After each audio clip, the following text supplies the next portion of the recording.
De nombreux monarques, présidents et premiers ministres se sont donc réunis au siège de l'ONU à New York cette semaine pour le débat annuel de l'Assemblée générale.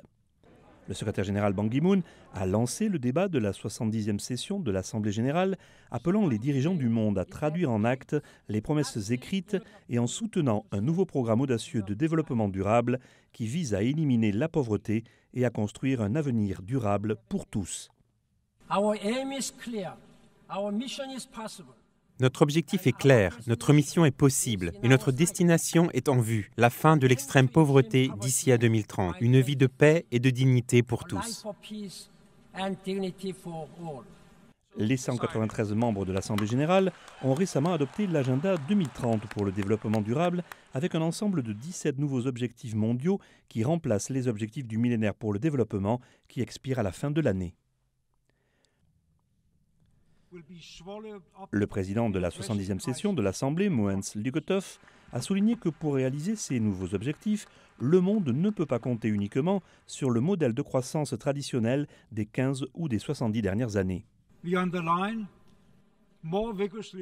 Nous soulignons que l'égalité des droits et des possibilités pour les filles et les femmes sont des conditions préalables essentielles pour un avenir durable. Mais alors que le nombre de personnes sur notre planète a triplé au cours des 70 dernières années, nous devons répondre à cette demande sans épuiser les ressources naturelles pour les transmettre aux générations nouvelles.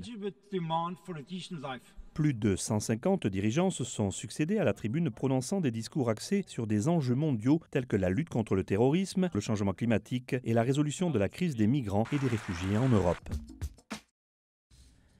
La plus grande crise de réfugiés et de migration depuis la Seconde Guerre mondiale a été abordée à l'ONU grâce à une réunion de haut niveau qui a fourni l'occasion aux États membres de débattre des défis et des responsabilités liées à la crise.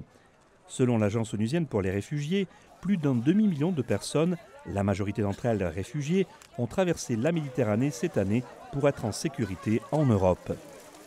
Alors que les pays européens ont eu du mal à faire face à cet afflux, les responsables de l'ONU ont souligné la responsabilité des États de répondre de façon humaine et responsable. Les migrants sont des êtres humains qui ont besoin de voir leur dignité humaine et leurs droits pleinement respectés. Les États ont l'obligation d'assumer pleinement leurs responsabilités en matière de protection des réfugiés, conformément au droit international.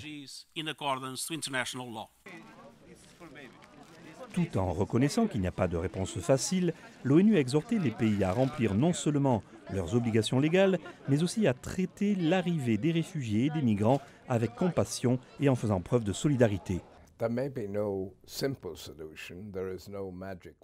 Il n'y a pas une solution simple, il n'y a pas de baguette magique, mais il y a beaucoup de choses que nous pouvons et que nous devons faire pour améliorer les choses. Améliorer les choses, surtout pour les personnes qui souffrent tellement, les migrants eux-mêmes.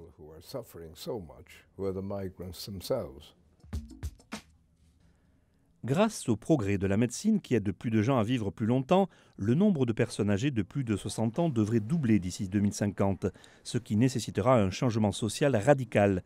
Telles sont les conclusions d'un nouveau rapport de l'OMS, l'Organisation mondiale de la santé.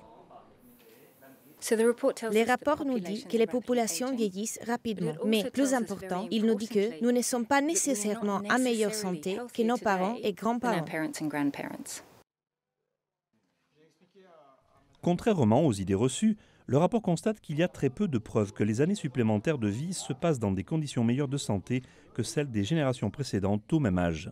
Le rapport rejette aussi le stéréotype selon lequel les personnes âgées sont fragiles et dépendantes et déplore que les nombreuses contributions des personnes âgées soient trop souvent négligées.